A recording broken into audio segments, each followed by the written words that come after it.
खाटू श्याम बाबा कौन है? खाटू श्याम जी का असली नाम बर्बरीक है। खाटू श्याम बाबा घटोत्कच और नागकन्या मौर्वी के पुत्र हैं। पांचों पांडवों में सर्वाधिक बलशाली भीम और उनकी पत्नी हिडिंबा बर्बरीक के दादा दादी थे। कहा जाता है कि जन्म के समय बर्बरीक के बाल बब्बर शेर के समान थे, अतः उनका नाम बर्बरीक रखा गया।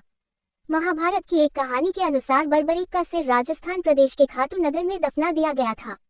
इसीलिए बर्बरीक जी का नाम खाटू श्याम बाबा के नाम से प्रसिद्ध हुआ। बर्बरीक का नाम श्याम बाबा कैसे पड़ा, आइए इसकी कहानी जानते हैं।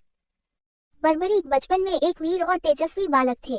बर्बरीक ने भगवान श्री कृष्ण और अपनी मां मौर्वी से युद्धकला कौशल सीखकर निपुणता प्राप्त कर ली थी। बर्बरीक ने भगवान शिव की घोर तपस्या की थी, जिसके आशीर्वाद स्वरूप भगवान ने शिव ने बर्बरीक को 3 चमत्कारी बाण प्रदान किए।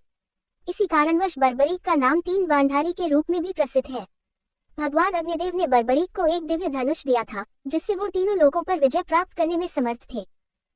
जब कौरवों पांडवों का युद्ध होने का सूचना बर्बरीक को मिली तो उन्होंने भी युद्ध में भाग लेने का निर्णय लिया।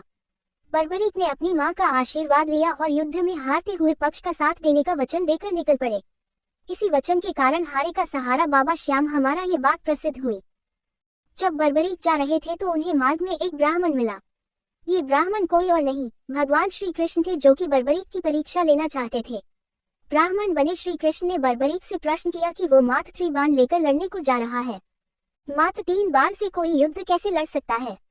बर्बरीक ने कहा कि उनका एक ही बाण शत्रु सेना को समाप्त करने में सक्षम है और इसके बाद भी वह तीर नष्ट न होकर वापस उनके तरकश में आ जाएगा।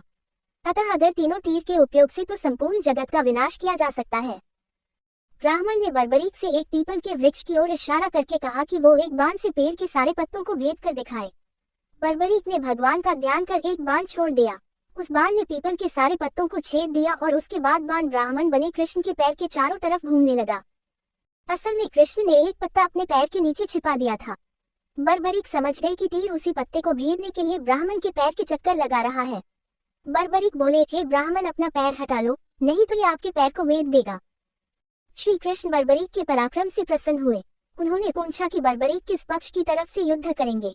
बर्बरीक बोले कि उन्होंने लड़ने के लिए कोई पक्ष निर्धारित किया है, वो तो बस अपने वचन अनुसार हारे हुए पक्ष की ओर से लड़ेंगे। श्री कृष्ण ये सुनकर विचारमग्न हो गए, क्योंकि बर्बरीक के इस वचन के बारे में कौरव जानते थे। कौरवों ने योजना बनाई थी कि युद्ध के पहले दिन वो कम सेना के साथ युद्ध करेंगे। इससे कौरव युद्ध में हराने लगेंगे, जिसके कारण बर्बरीक कौरवों की तरफ से लड़ने आ जाएंगे। अगर बर्बरीक कौरवों की तरफ से लड़ेंगे तो उनके चमत्कारी बाण पांडवों का नाश कर देंगे। इस अनोखे दान की मांग सुनकर बर्बरीक आश्चर्यचकित हुए और समझ गए कि ये ब्राह्मण कोई सामान्य व्यक्ति नहीं है। बर्बरीक ने प्रार्थना की वो दिए गए वचन अनुसार अपने शीश का दान अवश्य करेंगे, लेकिन पहले ब्राह्मण देव अपने वास्तविक रूप में प्रकट हों। भगवान कृष्ण अपने असली रूप में प्रकट हुए। बर्बरीक बोले कि हे देव, मैं अपना शीश देने के लिए वचनबद्ध हूँ, लेकिन मेरी युद्ध अपनी आंखों से देखने की इच्छा है। श्री कृष्ण बर्बरीक ने बर्बरीक की वचनबद्धता से प्रसन्न होकर उसकी इच्छा पूरी करने का आशीर्वाद दिया। बर्बरीक ने अपना शीश काटकर कृष्ण को दे दिया। श्री कृष्ण ने बर्बरीक के सिर को 14 देवियों के द्वारा अमृत से सींचकर युद्धभूमि के पास एक पहाड़ी पर स्थित कर दिया, जहां से बर्बरीक युद्ध का दृश्य देख सके। इसके पश्चात कृष्ण ने बर्बरीक के धड़ का शास्त्रोक्त विधि से अंतिम संस्कार कर दिया। महाभारत का महान युद्ध समाप्त हुआ और पांडव विजयी हुए। विजय के बाद पांडवों में ये बहस होने लगी कि इस विजय का श्रेय किस योद्धा को जाता है। श्री कृष्ण ने कहा, चूंकि बर्बरीक इस युद्ध के साक्षी रहे हैं, अतः इस प्रश्न का उत्तर उन्हीं से जानना चाहिए। तब परमवीर बर्बरीक ने कहा कि इस युद्ध की विजय का श्रेय एकमात्र श्री कृष्ण को जाता है, क्योंकि ये सब कुछ श्री कृष्ण की उत्कृष्ट युद्ध नीति के कारण ही संभव हुआ। विजय के पीछे सब कुछ श्री कृष्ण की ही माया थी। बर्बरीक के इस सत्य वचन से देवताओं ने बर्बरीक पर पुष्पों की वर्षा की और उनके गुणगान गाने लगे।